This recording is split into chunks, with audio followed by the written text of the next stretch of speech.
go. Hey, Face Seriously. Boo. Episode 42. What makes you want to slit your writing wrists? Things that demotivate you while writing. So, yeehaw. Let's discuss that. So, things that demotivate you, aside from time, kids, job, chores in the house, the weather, the planets, whether or not the dust on your desk has settled to the left or right, depending on the day. So there are many things that could demotivate you while writing.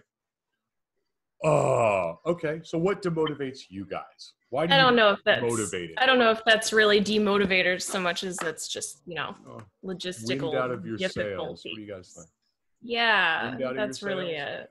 Right? It's the shit that makes you like stare into the middle distance and go, I really don't know if I can continue to do this writer thing. Well, I mean, literally right now, just having a conversation. The God. food situation, the community, and COVID. I mean, come on. Everybody's feeling unsteady, insecure, unknown. So when you write, you've got to be happy and settled. At least I do. Happy, settled, motivated. I've got to be able to concentrate on it. You've got so much noise happening now with the news and politics and everything else all around. When is this going to stop? I think a lot of people are having problems writing. I know I do. I know I can sit down and just stare at my screen and I've got Facebook feeds coming up with stupid crap about, the economy going in the toilet, and you see the little red light, which is your investment portfolio going down the drain, Yeah, exactly right. There are ancillary bits that make this a misery, but I have to admit,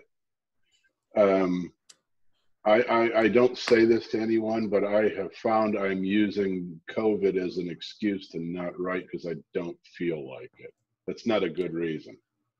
No, but I've seen, and I think that happens with many people. Well, and it has to do, I think a lot of it has to do with connecting to your story. Like we all write good stories, but there are times we get disconnected from our stories. We put it down and we come back to look at it and we're just staring at it for a second and we're like, yeah, it's a good story, but I can't get into it right now. Maybe I got to put it down and do something else. I mean, maybe something else is grabbing me right now. I've had that and we've problem. All had that.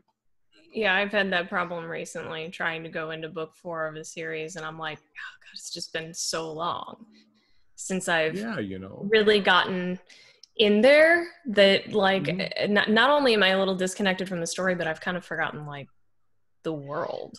But I kind of want to backtrack a little bit to what Rob said. I mean, yeah, there's a lot of shit that's going on right now, and there's always crap in our lives that we can use as an excuse not to write. But I don't think that's really what we're talking about here. I don't think we're really talking about, things that make it hard to be able to sit down at the end of the day. I'm curious. Right. Rob, other than logistical stuff, is that what you mean? The things that are really directly related to writing? Like you. I mean, if you're willing to answer this question, you say that you feel like you're using COVID as an excuse. Maybe not an excuse not to write, but something that you can point at and be like, that's why I'm not writing because of all this stress and blah, blah, blah, blah. Yeah, but I know that's not really it. That's correct. I'm using COVID as an excuse. I say that loosely. You kind of just don't want to write. So you're just finding these excuses why not to. I'm at a book 4 in a series 2, and I am way disconnected now. I enjoyed my book 3 a lot. And I submitted it to my publisher, and I'm waiting to hear back from them, which takes the better part of 400 years. But I've got far less interest in writing any more of that series, and I've got it in here. I just don't want to do it.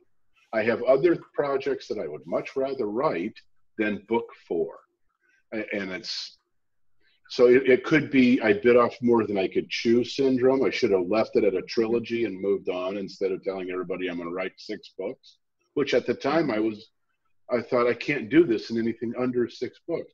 At the end of book 3, I can leave that shit alone and never come back again. I have other things I want to do. I am too. Yeah, that's really that's a hell of a demotivator for me, is that what I'm supposed to be working on, I couldn't give a shit less. I want to go work on something else. Yeah. Yeah, that's, I get that. Yeah. I mean, I had the problem. Difficult. I was up last night with a new story kicking in my head, you know, and I've got a whole schedule of things to release, so I can't work on that right now. I got to put it away. You're packed. I mean, like, I have no business working on another project. You definitely have no business working on another project. Yeah, you're right. We've got to fulfill the promises we put out regarding other books. So when something new comes along, it's like, no, bad. Go away right now. Go come back later. But it's so sexy and shiny. I know. It's like, come play with me instead. You don't want to play with that right now. Come play with me. And you're just like, I can't, but I'm just going to diddle my keys for a second. It's also, it doesn't help when you're investigating another angle, another avenue, a new project, even if you're quietly doing it to yourself, because I don't ever tell anybody about what I'm working on. Oh, yeah. But you know what makes me feel even worse guilty is when I bullshit myself by saying stupid things like, you know, this would be a much better story. You can really get your writer's chops into this one. This is far more challenging, far more interesting. I know it'll be more rewarding than that damn book 4. Forget book 4. Come over here and write this really extremely valuable bit of literature that I'm lying to myself. I need to get my ass back to work on book 4. And I know. Well, I mean, I've got new story, and I've got a problem where the world is more attractive right now than some of the characters, and I'm trying to fix that. And it's always the fixing part. You know, when you're in that fixing part, it's always like, oh, God, I got so much of this little stuff to fix. And then this new story comes out, and you're like, oh, hey, I could just go bang that out real quick. And yeah, you know. Yeah, and it's never that simple either, is it? Just, I mean, like, I think at least you and I, Ray, are I don't know if you are, Rob, but I know that you and I, Ray, are really good at sort of banging out a manuscript. But then well, I think people forget there are all these steps to writing that go beyond just the creativity creating part that you have to do, and not all of them are fun all the time. So research alone is about the fun, you know, the creation and the fun, and you got to go back through, and there's story continuity, and there's fixing all the little things, and there's the lines, and you got to go this, and this sentence doesn't quite make sense with this. You know what Not it as is? Much fun, you know. It's like the sex that you have to conceive a child, and then like the raising it. Like, the sex was great, but then you have to raise the little bastard and get it out of the fucking house. And then you're like, well, you know, I just want to go back to that fun part. You know, can we go back to the fun part? Right? You know, let's go back to that. Let's do that a bunch of times. I don't want to do this whole thing I got to do, you know. I just want to do that part a bunch of times. Yeah. Can we find somebody else to raise the kids, and we'll just do the fun part? That's what we'll do. Yeah, because then you're okay, you know. And that's what it feels like sometimes. I think like that is what's called being traditionally published. Yeah. Well, I mean, it's trying to ensure that you put out a story that is to a higher standard than just squatting out a story. And it takes work, and it takes time, and it takes attention to detail, and it's all those things you don't want to do. What you want to do is just power out the great story in your head that's just tearing you apart. You just want to put it down on paper, like, that's done, next, and that'd be fun, but you can't do that because people initially get it and go, what in holy Florida redneck hell is this? I mean, there's like 6 sentences that make sense out of the entire 450-word book, but that's okay because you had fun writing it. It's the discipline part that when you're first in this, you're more than, this is a weird thing that we're all multi-book authors, and there is a charm to getting in and digging in hard and getting that first book done, maybe even the sequel if you're writing one, and you are more than willing to go through that plot. 5 books later, wait a minute, let's talk about this. I don't know that I want to go do that part now. I would rather go over and write something over there. And piss on you if you don't like it. I'm looking for excuses to write what I want to write and ignore what I don't want to write. That's horrible. But the discipline part keeps jerking you back by that choke chain. You need to get this done. It does, man. And it really is irritating. I get that. Even in the presence of discipline, though, because I spent a year being an extraordinarily disciplined writer every day, every single day. And then the writing didn't change. Other stuff changed. And, you know, kind of like Ray was talking about, little complications in life and stuff like that made it more difficult, and, you know, changes happen. And that made it difficult, but it didn't make it impossible. Now, the issue that I had, you guys tell me if you've had a similar experience, is that in a trying sort of personal situation, other author-related things seem to take hold and really vex. So for me, in that difficult situation, all of a sudden things like poor sales, bad reviews, subpar writing on any given day bothered me. It bothered me so much more than it would have when I was in a personally stable place. So, like, I guess I'm using what Ray started off with to kind of build on it a little bit and really drive this home in, you know, to an author's perspective. Is life happens. It happens out there. It happens in here. Things are always going to be hard. We're adults. Life is difficult. But, you know, I mean, like, just the other day, I got a 1-star rating dropped with no review attached to it. And I was like, fuck it, I'm done. I can't do this shit anymore. Right. I don't even want to. I don't want to write. And well, I mean, I know we get affected by that. That's the thing. And so I think that, like, for me anyway, personal situations, they leave me very, very vulnerable to the things that we struggle with as authors. And I mean, in that particular most recent scenario, it was a bad review, and it makes me look at all of the shit that I've ever written and go, is this really something that I should be continuing to do? I mean, have you guys ever had syndrome? Yeah. It kind of, yeah, that's well, it part takes of it. Sure. When somebody comes by and goes, what you write is crap. Well, we are also taught to don't let the highs get too high, don't let the lows get too low, and that sounds great until you get a 1-star. You don't give them monkeys about the 5 stars, the 4 stars. You look at them and go, that's cool. You get a 1-star and you're pacing around and you want to slug somebody in the throat. And it's and so that it is disproportionate impact is what I'm saying. And when I hear people say, well, you have to keep an even keel and you have to stay in the middle. Okay, I would love to.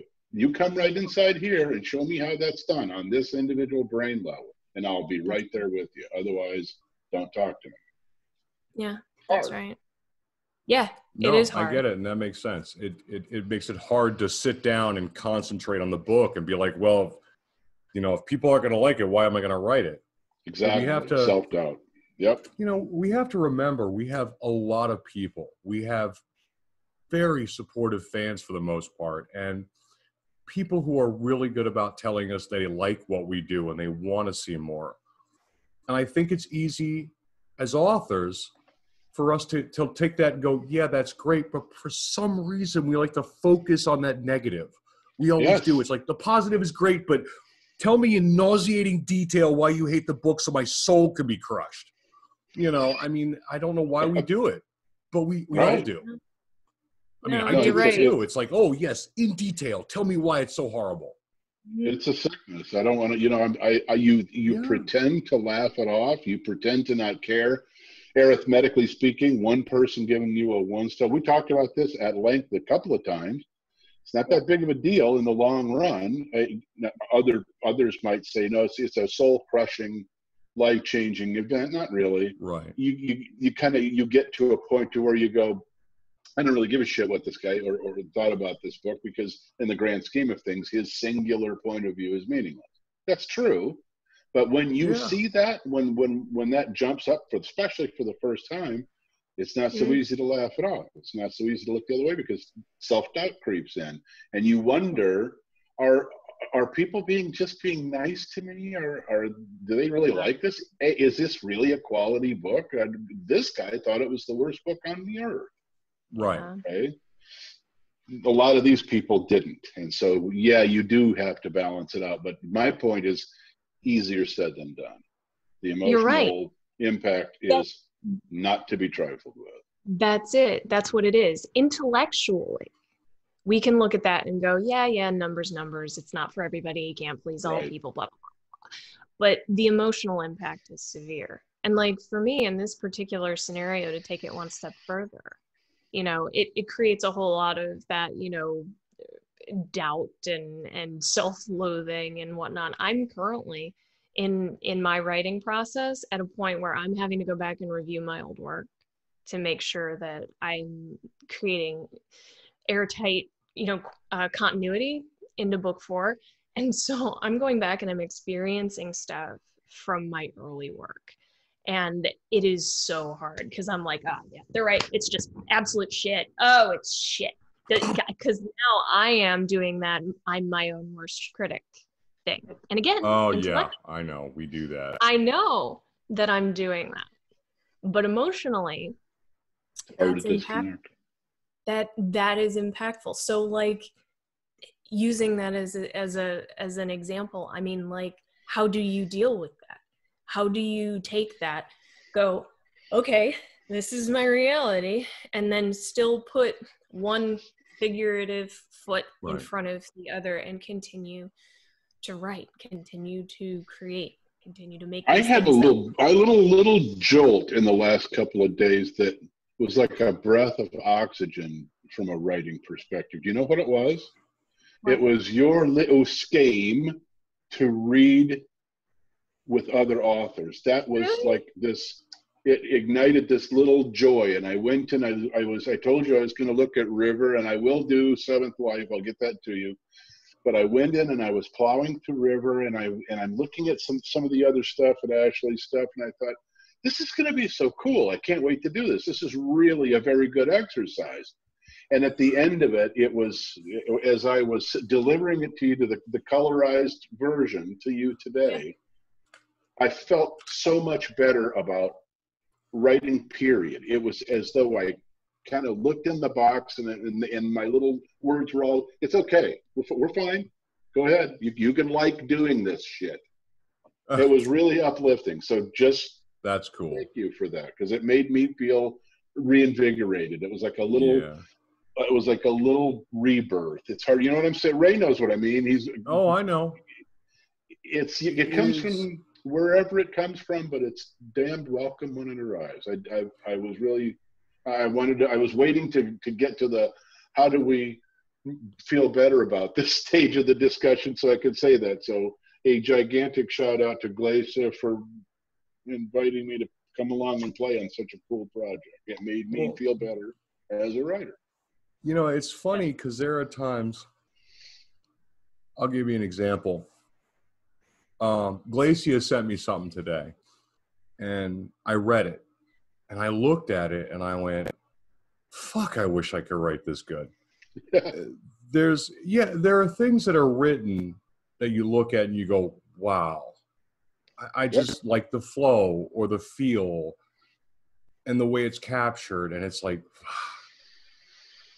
so those are moments too you look at and you're like, I would like to get to that point. When I grow up, I want to write like that, because sometimes you feel your writing can be unwieldy or a little bit, juvenile at times, and reading something you get a little like transfusion, and it may, I know what you mean. And when you run across that, it's also cool when I read your stuff, when I read Glacia's stuff, I think this is kind of slick because I know these people really well. They're friends you know, of mine. and that's cool too. And so when you start reading something, you know, you're like, you oh, know, fuck, yeah, I know that person. These yeah, people are badasses, and by the way, I know them extremely well. So yeah, that is. I'll tell you, it is nice to see that.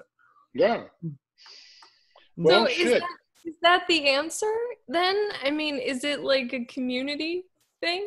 Well, I mean, it is like a community thing. It doesn't hurt one damn bit. It's a solitary thing that we do. But we are always hardest on ourselves, by bar none. There is never a moment when there is anybody who is harder on us than us. So sometimes you need to reach out to the pages, the community, a person, and go, give me your honest opinion. Somebody you can listen to. And have them tell you, you know, yeah, you can write. Your stories are good. Just, you know, power through it because you are going to get it done and people are going to like it.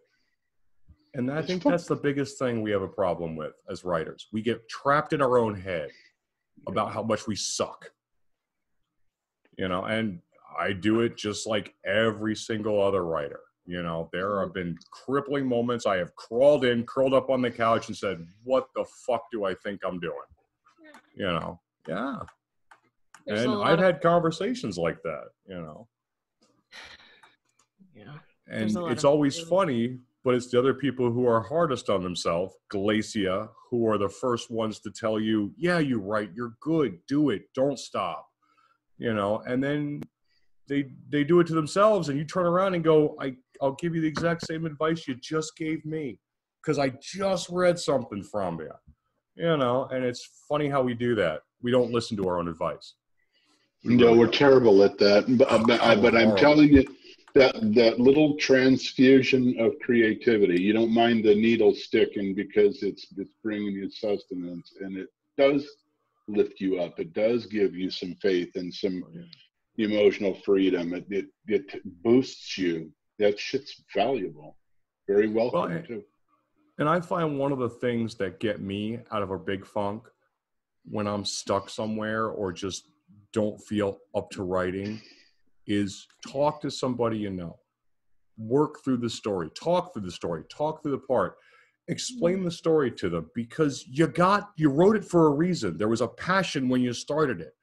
Try to figure out and remember what that was. And if you can connect with it, that story, that source, you're going to be able to reignite that. I mean, I've done it with Shadow War Chronicles. I've had to do it with, you know, Earth Reborn. It's, you know, what's the essence of the story? You start explaining it and arguing it and running through it. And all of a sudden you remember what was the reason I wrote it in the first place. Because we didn't sit down to start writing and go, I'm just going to pick a random idea. Something came into our brain that we could not put down. If we can reconnect with it, we're going to go again. And that's one of the things I truly found. I want to get a T-shirt for Glacia. I'll get one for myself that says book 4 ... Fuck yeah, I'll take one of those too. Right? I'm getting enough book pressure, yeah. We need to get one Renegades? We need to get 3 of them right now. I'm telling you, book 4 ... Damn it all. I'll get to Renegades after I'm done these Cheetos because these are really good, you know. Oh yeah. I get that a lot. But yeah, we all have the book 4 blues, I call them, you know. There you go. Well, what the hell the deal is with book 4, but it's my tormentor. It's a destroyer. It's on the other side of the hill. And it calls me up on the phone and says, hey, I'm not going anywhere. I'm waiting right here. No. And if you think I get tired, I don't. You do. Okay. Oh, yeah. But it does, man. It's like beckons you and goes, hey, remember me? Remember when you said I was coming out? Yeah. Like a psycho girlfriend who like drunk texts you in the middle of the night. Oh, yeah. There you go. Yeah. You're like hanging out with your new girlfriend and she's really cool. And then psycho starts texting you at midnight after you just finished having sex. And Summer 2020, like,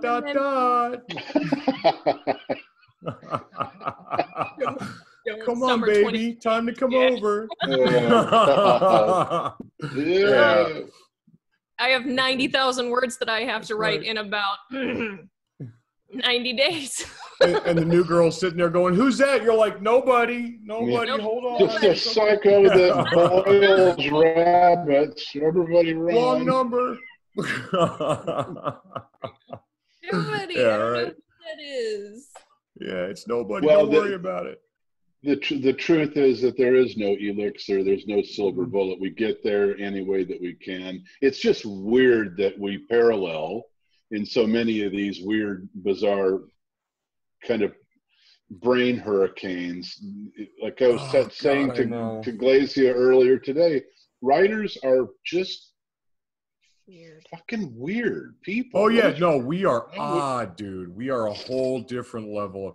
How many times? Shoot. What was it? There was there is fuckery afoot. Remember that? There was a movie and it said that, and I recorded it and sent it to Glacia. This makes me so happy. Listen to this, you know. And it was just fuckery afoot. Those little retarded things like writers do. Nobody else would have done that, you know. It was like the way it was said. Oh yeah, it just makes me happy. Yeah. Well, if anybody can come up with a writer's ambulance and dispatch them to my house, I'll be happy. Complete I don't with think it Xanax exists. and straitjacket. Yeah. I know we dig ourselves into these little holes because you're right. We're harder on ourselves than anybody else is, and it's up to us to dig ourselves out of those holes. And it's funny because I had the whole first book for Earth Reborn that ended up splitting into 2 books, and now I got 2 released, and I got the book 4, and then I'm like, well, what the hell do we do after that? And then we got COVID happening and all this other crap, and I'm just like, you know, I'm like trying to finish this to get to the next one to get to that book 4. Yeah, so it's fun.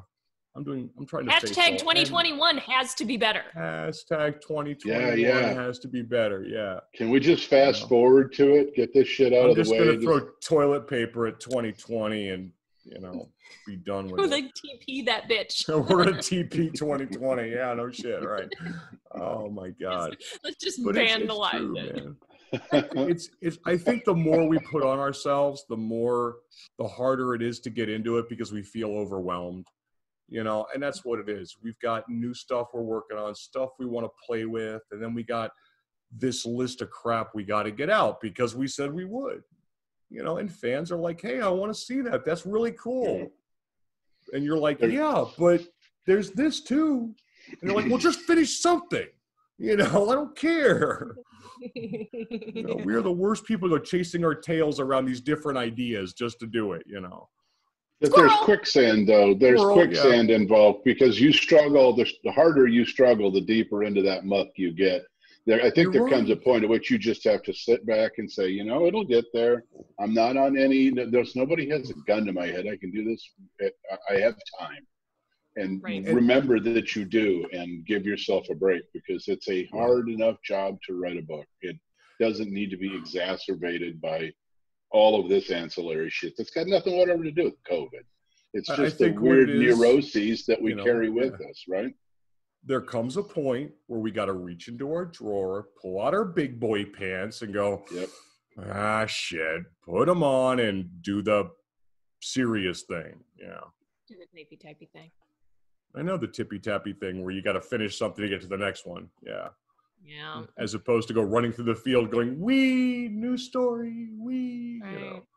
Got to put the words put on my down. little helicopter cap and go, bzzz, you know. That's right.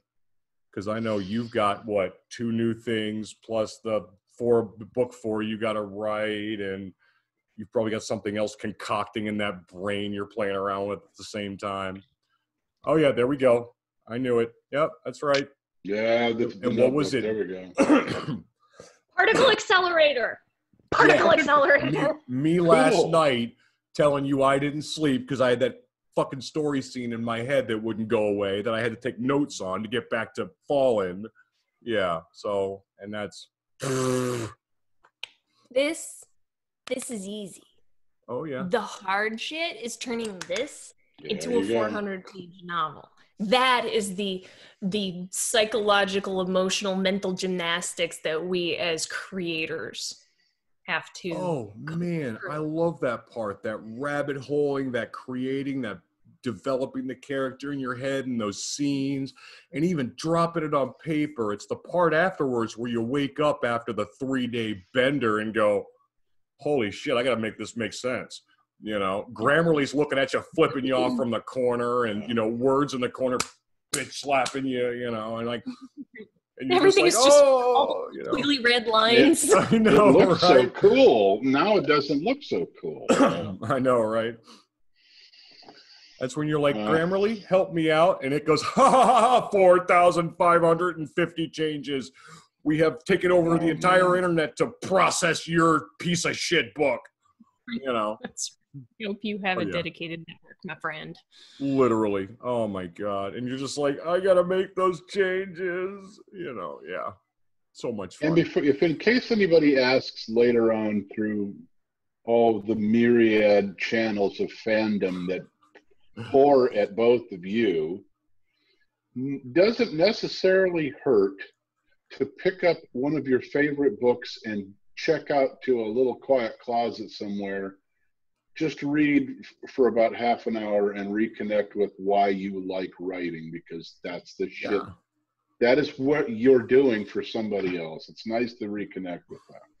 It is, to remember that there are people who take your book and escape. Yep. They connect with your characters and your worlds, and it gives them something else to do for a while. And that is so fucking cool. It is.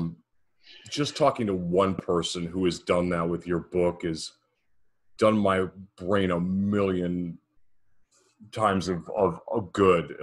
I can't even say what it does. But yeah, it is. That's the antithetical to the shit emotional dumpster that we find ourselves in. That, you know, our little 1-star discussion a little while ago. That sucks. But talk to somebody who says things about your book you didn't even, maybe you didn't even know were there until they remind you of it, or they point something out and you go, "Wow, shit, that's cool. That's cool." Yeah. Right? It's magical. You have those conversations with people. I was having a crap day or a crap morning, and I just buried myself in your book, and I went through all 3, and I had a great time, and it let me get away from my life for a while. And you're like, fuck, that's cool. You know, when people do that, that's why you redo it. Yeah. That's why we put them out. Yeah. That's why we create little blanket forts for people to crawl into and hide from the world for 5 minutes or 5 hours. And I think as writers, it's really easy us for put those away or dismiss those. But I think if we go back in our mind, remember one of those conversations, it's going to spark that again, because there are people who like what we do. And there's a bunch of them, you know, bunch of people who like reading our stuff. That's why they keep asking us for more, you know, because they like it. They keep barking at us for book 4. Oh, yeah, they do. There are a couple people who are absolutely barking at me for book 4. And that's okay. I swear to God, we got to get these shirts. I insist. We need a book 4 ... shirt. No shirt. The back of the shirt needs to say, fuck you, it's coming. That's what it needs to say. So we can turn around and walk away. That's right. All right. The book is in the mail. It's on its way. Leave me alone. That's right. Fuck, cool, man. Well, this was, man, I was kind of dreading this when Glacia brought it up early, because it's got a hell of a personal angle to it. It does. I think for all of us. You know, there's a little scab pulling going on. But man, you know, now that I think about it, there's a little bit of a release. It's a mild catharsis just to blow this stuff out, but there's a release. It's nice to know, be reminded, let us say, that we're not the only ones. Yeah. That's the big one. Yep. You know, we're not stuck in this alone. There are other people who are in that same fucking place. Yep. Safety in numbers. I think that's a big thing, yeah. Okay. Glacia, I need, is Miles an asshole, or is he an okay guy? No, he's a good guy. Okay. Because David's kind of an asshole. That's why Ray's gonna do him. Okay. I can do asshole. Have you seen Palm my it dog? off on Ray. That's right. All right, guys. Sweet. Right. If I'm going to do an asshole, hold on. Oh, I'm ready. There you go. Good. That beats